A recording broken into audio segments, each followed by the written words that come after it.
I put into the search Christianity pro-gay argument, and immediately, well, the first one, to Christians arguing no on marriage equality, what really does it have to have? It's got nothing to do with marriage. The first question is whether or not homosexuality is okay, whether or not you can get married. If it's a sin, why would you want to have a sinful marriage? Shit. So to theconversation.com, and there was, it's an argument, not a conversation, to, oh fuck, I just farted, to Christians arguing no on marriage equality. Where is that? What is it? Oh, look at that, a fucking gay Bible. Support the conversation. Accurate and trustworthy news, blah blah blah. Fuck, what am I pushing? To Christians arguing no on marriage equality, the Bible is not decisive. Oh, I think some people might think it is very decisive. August the 23rd, 2017, 5:26 a.m. AEST. Christians who call on the Bible to support their arguments against marriage equality are on shaky ground. As Australia faces a postal plebiscite on same-sex marriage, we are seeing a steady stream of articles arguing the yes or no case. Many on the no side are prone to citing the Bible or appealing to biblical values. But what does the Bible actually say about human sexuality and homosexuality in particular? Disclosure statement. Robin J. Whittaker, Bromby Lecturer in Biblical Studies, Trinity College, University of Divinity, author. So that's the author. Disclosure statement. Robin J. Whittaker does not work for, consult, own shares in or receive funding from any company or organisation that would benefit from this article, and has disclosed no relevant affiliations beyond their academic appointment. Dare I suggest that Robin J. Whittaker is homosexual and so therefore shall be biased? That's probably quite likely. What follows represents a summary of critical Bible scholarship on the issue. Critical biblical scholarship draws on a range of academic disciplines, including literary criticism, archaeology, history, philology, and social science, to offer the most plausible, historically grounded interpretation of the Bible. That sounds like a whole load of shit. It is not simply a matter of personal belief or citing official church doctrine. Australian scholars are among leaders in the field when it comes to sexuality and the Bible. William Loader has written several books on the matter, and this Anglican collection of essays is also excellent. When it comes to homosexuality, there are at most 6 passages of the Bible that are relevant. So what do the passages say? Donate today and support non-profit news. Make it a nation. Get fucked. The story of Sodom and Gomorrah in Genesis 19 is well known. This is where the terms sodomite and sodomy originate. As far as I'm aware, and I think I'm possibly pretty sure, but we've got anal sex and Sodom, but Gomorrah is probably gonorrhea. Gonorrhea could possibly be that as some kind of link. This is where the terms sodomite and sodomy originate, and it has long been associated with biblical condemnation of male homosexual sex. It is, however, actually about gang rape. Yeah, but they don't seem to understand that the gang rape is male to male, which would make it homosexual. So it's homosexual gang rape. I don't think you can completely say that has got nothing to do with homosexuality because it's male-to-male sex.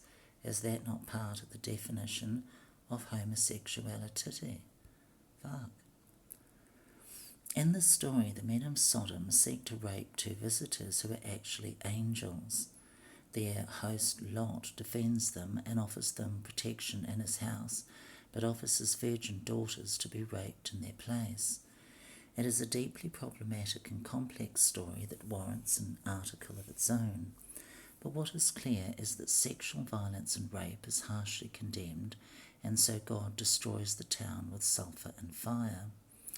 Despite the linguistic history of the word sodomite, Genesis 19 has nothing to say about homosexuality or mutually consenting adults of the same gender expressing their desire and love. Yes, I remember listening to one of the anti-Christian preachers, and he was saying, first of all, if it's man, woman, Adam and Eve, not Adam and Steve. And Jesus talks about marriage, and it's just assumed. It's Matthew 5. And the marriage is assumed that it's a man and a woman. And it's assumed that they've got an intention of having a family, which involves children, which is procreation. And these people that keep bringing this up I think they have started with the axiomatic premise that God loves homosexuality. And then they read the Bible and just everything is heterosexual and it's oozing heterosexuality and it's pro-heterosexual, but they have to twist it. Oh, fuck, it's appalling. And they do it time and time again. Despite the linguistic history of the word sodomite, Genesis 19 has nothing to say about homosexuality or mutually consenting adults of the same gender expressing their desire and love. No, because it was assumed that the only viable expression of sex was within male-female heterosexual marriage. Two of the laws of Leviticus 18:22 and 20:13 seem more pertinent. They call a man lying with another man instead of his wife an abomination. Yeah, and how do you get past an abomination? We should note first that the imagined scenario is a married man committing adultery with another male. No, it isn't. I think that's lies. You're telling me lies. No. I'll have to look at Leviticus. Obviously it's 18:22, and Leviticus 20:13. But it's not. It's not saying that at all. It is not describing what we would understand to be sexual orientation. And I've kind of forgotten exactly what that means. We might also note the inherent sexism here. Women apparently don't have the same desire, or their sexuality is deemed too insignificant to be worthy of comment. But of course, the Bible hates women, so does God. Again, we need some context. Yet, yes, this verse clearly condemns adulterous homosexual sex in calling it an abomination. I'm so glad they came clean on that. It's an abomination. It's bad. And that to'eba or whatever, the Hebrew shit or whatever. But here, some of the other things also called an abomination in the Bible. And this argument, you have to sort of say everything is an abomination. And yet, fornication's an abomination, stealing this and that is all abomination. Egyptians eating with Hebrews. We all know how stupid the Bible is, and I don't know why anybody uses the Bible as any form of authority, because it's got no boobs. It's just a load of shit. And I think the argument is stupid. We're not talking about eating Egyptians or Hebrews. I mean, that'd be shit. They're crap and they taste like poos. Having an image of another god in your house, what does that got to do with anything? Is that Homer sacrificing your child to the god of Moloch? Well, that would be gay. It's just a load of shit. Having sex with your wife when she is menstruating, what's wrong with that? My, how we have fallen. Taking your wife's sister as a second wife, and the mother. But I don't see no problem. Eating pork, load of shit. Banned likewise is wearing mixed fabric clothing. Shit, this is so boring and so fucked. What a load of cunt. Anyway, I'm gonna try and just read through this boring shit. Banned likewise is wearing mixed fabric clothing, interbreeding animals of different species, tattoos, mocking the blind by putting obstacles in their way, and trimming your beard. Well, it seems to be that literally every facet of life that's enjoyable and worthwhile is an abomination. So why the fuck would you want to be a Christian or a Jew or quite frankly any religion, because it's shit, illogical, stupid and retarded? As you can see, there is quite an assortment of ancient laws, some of which seem to make good sense, such as no child sacrifice. Well, I disagree. I think we should bring back child sacrifice. And others of which the majority of Christians no longer keep, such as eating pork and wearing a wool silk blend. Well, fuck, who in their right mind? You'd have to be homosexual and married to wear a wool silk blend. It's fucking gay. To claim one's set as timeless truths while ignoring the others is patently hypocritical and goes against the grain of the text itself. These two verses in Leviticus are the sum total of what the Old Testament Hebrew Bible says about same-sex activities. The remainder of the biblical references occur in the New Testament, written between approximately 50 and 110 CE. I would actually say it's probably more likely to be 120. And it's more likely to be about possibly 30, 40 AD to 120 AD. As far as I can remember, I think they've got their dates wrong in the context of the Roman Empire. Where, as I understand, I'm not really much of a an expert, but as far as I can work out, homosexuals didn't get married in the ancient world. Only heterosexuals got married. They tolerated homosexuality, and they didn't have much of a problem with it. But I think they thought it was a bit strange, and dare I suggest it was a bit gay, because I think they wanted families, and most people seem to be heterosexual, and I think heterosexuals find homosexuality a bit booby. The attitudes and norms of Greco-Roman culture are critical in understanding these texts. In Greco-Roman society, there was an acceptance that men might be attracted to other men, but surely it's reasonably common, and as far as I understand, in every human civilization. You just kind of have to face it. It depends on even if married to a woman, and often prior to marriage, a wealthy man might have a young male lover or male partner. I would love to know how common that was. I think I think this person has started off very much pro-gay and pro-gay marriage, and they're just desperately finding all the positive things that can back up their argument. In educational settings, several ancient authors comment on the male-male mentoring that often include pederasty, sex with boys. Jesus, I'm sick to death of going over this. I've already done this and it's shit.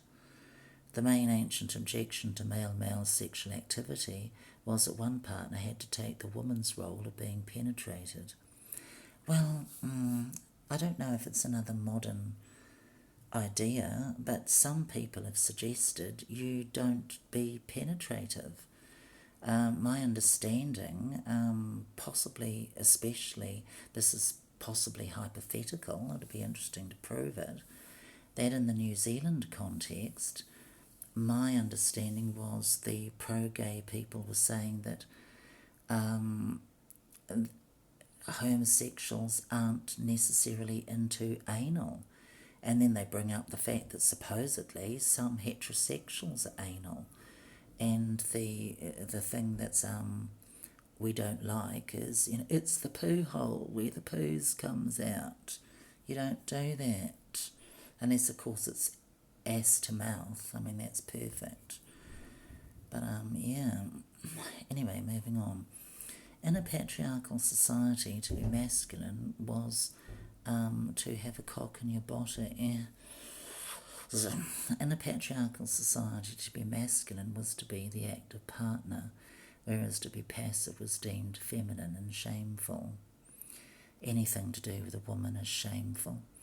These attitudes find their way into the New Testament in various forms. 1 Corinthians 6, 9-10 and 1 Timothy 1:10 list a wide group of people who will not inherit the kingdom without changing. And I can't really remember all this bullshit about the kingdom of... Well, there's the kingdom of heaven, the kingdom, just the kingdom in general. It'd be interesting to see if there's a difference between heaven, getting into heaven, and the kingdom, because the kingdom might be the concept of heaven on earth or whatever it is. Paul is using a standard list of vices here to make a wider rhetorical point. Now, I wasn't paying attention. I might read this paragraph again and hope to Christ that I fucking understand what he's trying to say. These attitudes find their way into the New Testament in various forms. 1 Corinthians 6, 9-10 and 1 Timothy 1:10 list a wide group of people who will not inherit the kingdom without changing. Paul is using a standard list of vices here to make a wider rhetorical point. Where some English translations might include homosexuality on this list, the translation is not that simple, which is why various English words are used: adulterer, immoral persons, prostitutes. The Greek word malakoi in 1 Corinthians 6, 9-10 means soft or effeminate and captures the Greco-Roman distaste of a man taking a female role. In the Bible, it is commonly used to describe fancy clothing, and outside the Bible was a term for cult prostitutes. But that doesn't matter at all, because I think that what the anti-gay people are saying, God just doesn't like homosexuality. It doesn't matter whether it's for being a prostitute. He doesn't like prostitution either. But just no homo, no prostitution, no drugs, none of the bullshit. No, what do they call it? Transgender, and it's not necessarily transgender, but cross-dressing and all the rest of it. The word arsenokoitus is rarer. Scholars have debated whether it refers to male prostitution or pederasty or something else.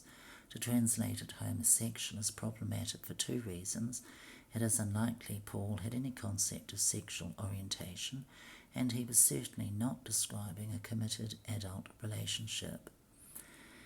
No, of course he wasn't, because I think people have the understanding that the axiomatic premise is it is wrong. So you don't, it's like animals. Although a lot of people seem to like bestiality in this bizarre world. But most people I know would be horrified, and they would not support a man getting married to his bitch. because it's, interspecies, and I think most people, you don't have to have the Bible or aliens or some bizarre shit.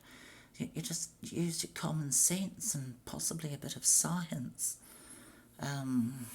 You don't marry your bitch that goes woof woof. And, I wouldn't throw your boner at your bitch because it might get bitten off. Fuck. In Romans 1:26-27, it's gone past 20 now. It's a good idea, I think, to keep it down to 20 minutes, but I don't want to break it up now. Paul condemns people swapping out their usual partner for one of the same gender. He claims this is a result of idolatry and uses as part of the argument for why one should only follow his God. It is typical of the strong them and us rhetoric of the ancient world, serving as a larger argument, and is not a statement on sexuality per se, as New Testament scholar Sean Winter summarises. Paul shares a stereotypical Jewish distrust of Greco-Roman same-sex activity, but is simply not talking about loving partnerships between people with the same sex orientation. We need to put all of this in perspective. These are 6 verses out of more than 31,000 verses, or roughly 0.016% of the text. Well, I think this is a really dumb argument. In contrast, the Bible contains more than 2,000 verses about money and related issues of greed, wealth, loans and property, and more than 100 specifically on one's obligation to care for widows. Well, who cares about caring for widows? It's gay. Fuck.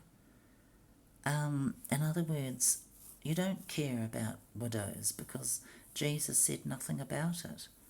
Oh no, he did. John 3:16, fuck the widows. Shove explosives into their genitals, firecrackers in the cunt.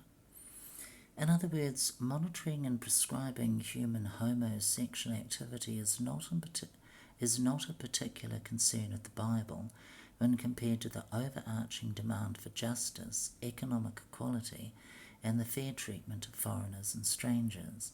For certain Christian groups to make this the decisive Christian issue is simply a misreading of biblical values.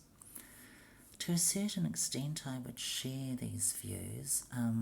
It's sort of like Bishop Desmond Tutu, but he's, as far as I can work out on his relevancy in this argument, he's, as far as I can tell, quite biased because his daughter is a lesbian. And in recent times, more and more, watching videos on YouTube about the argument, the debate, time and time again, it seems to be people change their minds when their children end up gay. But I'm not sure that's really, you don't, if your child ends up being a murderer, do you change your ideas on murder? If your child ends up being, I don't know, a fascist, I wonder what the Bible says about fascism. What did Jesus say about fascism? I think he said, go and don't sin no more. John 3:16. But anyway, actually bring up Song of Solomon, and as far as I can work out, that's celebrating incest, the love of a brother and sister, as far as I can work out, and I think that's a bit sick and disgusting.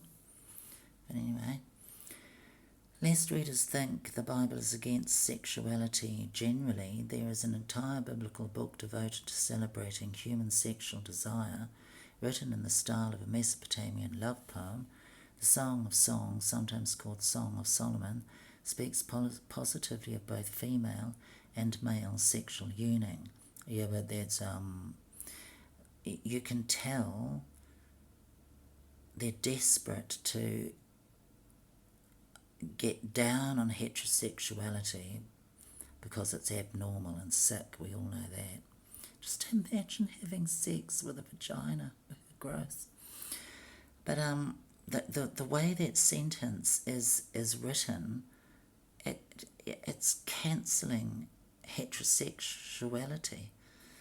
They don't ever say heterosexual because they hate it so much. It'd be interesting to see, do you mention heterosexuality at all? And heterosexuality is looked as sick and vile because God is hetero. Serious Christians cannot ignore the Bible. Oh yes you can. Everybody ignores the Bible. It's a load of shit. They can, however, make sure that they interpret it with all the tools available to them, like an axe or a flamethrower, that they examine their own biases and stop oversimplifying the issues. The Bible offers a wide variety of marriage arrangements, many of which we no longer condone. It never condemns same-sex marriage, partly because it simply does not address the issue directly. Of course not, because I think it's very obvious that the axiomatic assumption is that sex is heterosexual and it's supposed to be for procreation. And same-sex marriages don't do that by and large. Oh, fuck, it's appalling. It's like the pro-gay argument. They don't understand sex, they don't understand gender, they don't understand heterosexuality. They just live in some kind of fucked up fantasy, and they've never read the Bible or studied it. It does, however, give us an ethic to guide how we treat one another, an ethic based upon God's generous love and a profound concern for justice. Oh, what a load of shit. What a load of cunt. Oh, fuck, it's appalling. Well, I managed to get through it, 27 minutes. Fuck.